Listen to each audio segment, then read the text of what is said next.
Hey Google, what time is it? It's 9:50.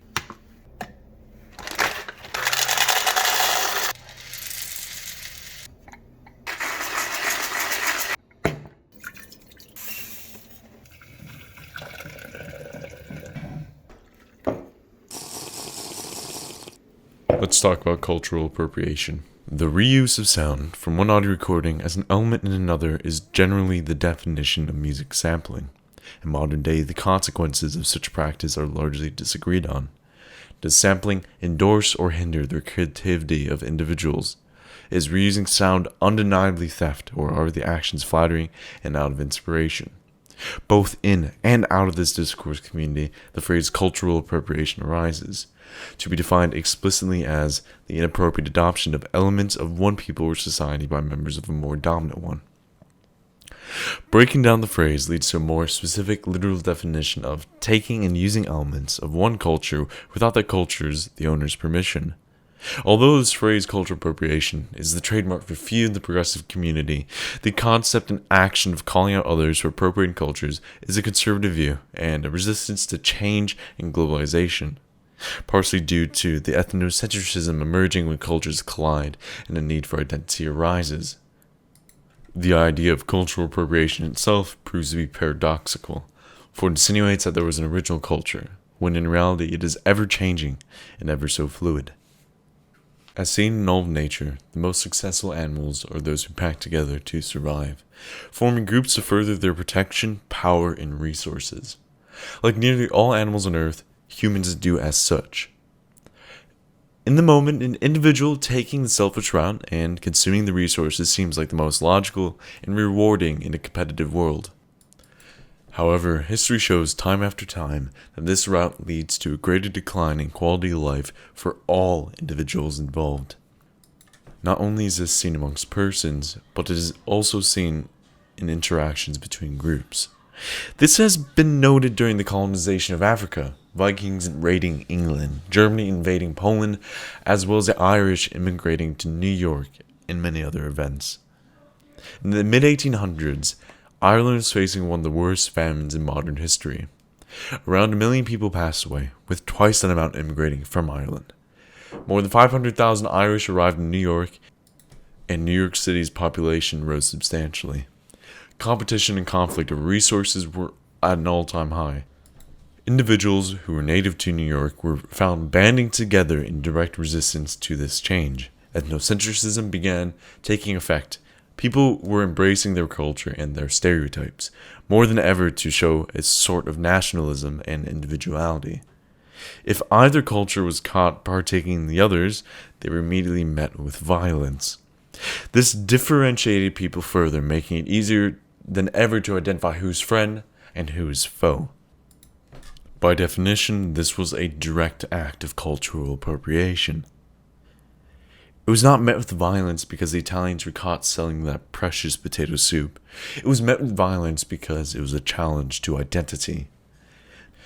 Not only did people embrace stereotypes to assure to others where they lied socially, it was to ensure their own uniqueness compared to the rest of the world. It is human nature to want to be accepted, as well as human nature to feel unique. And this is a line where many teeter. Now, New York and the rest of the United States, these cultures have merged, and it is accepted now as a whole. The events that occurred were merely temporary, as all clashes of culture are.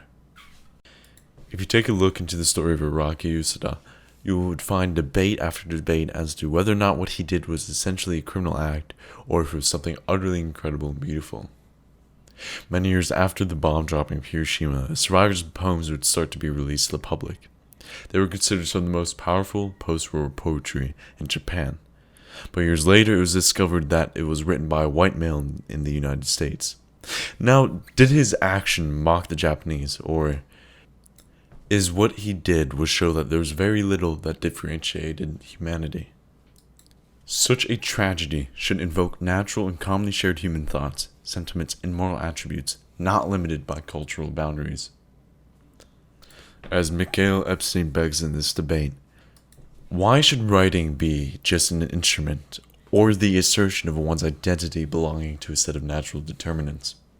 Writing is a challenge to my identity, a progression of difference in my relationship with myself, and my increasing involvement and integration with others. Can people lay claim and own aspects found in the culture which they identify with?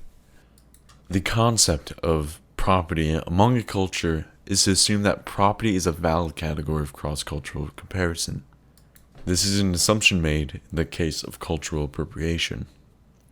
In the mid-second millennia, open land was endowed with the characteristic status of property, while open water was not due to its lack of material nature.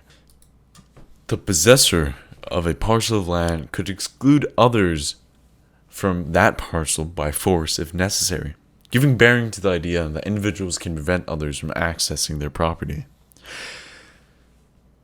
The majority of cultural environmentalists and anthropologists share the beliefs that culture is in the public domain, and it is not in the public interest for human law to impose excludability and rivalrousness on things of cultural value, ensuring the public domain is equally accessible to all members of society by disallowing restrictions on the free circulation of information.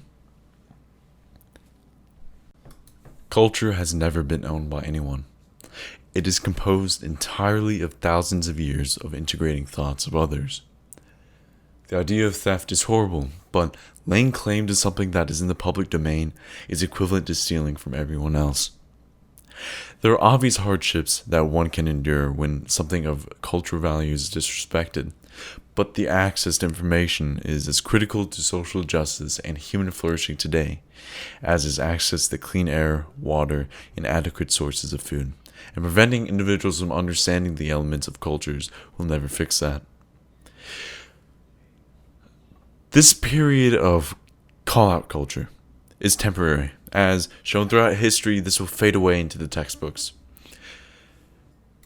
A culture can identify themselves with certain elements, but they can never possess them. Is it wrong for a white person to use a sitar in their songs? Is it wrong for white people to wear dreads? Is it wrong for black people to play piano? No. The thought that it can be is usually from people who feel the need to resist a cultural change. Inductance is the increase of electrical resistance when there is a change in electrical current. Thus the term cultural inductance is coined.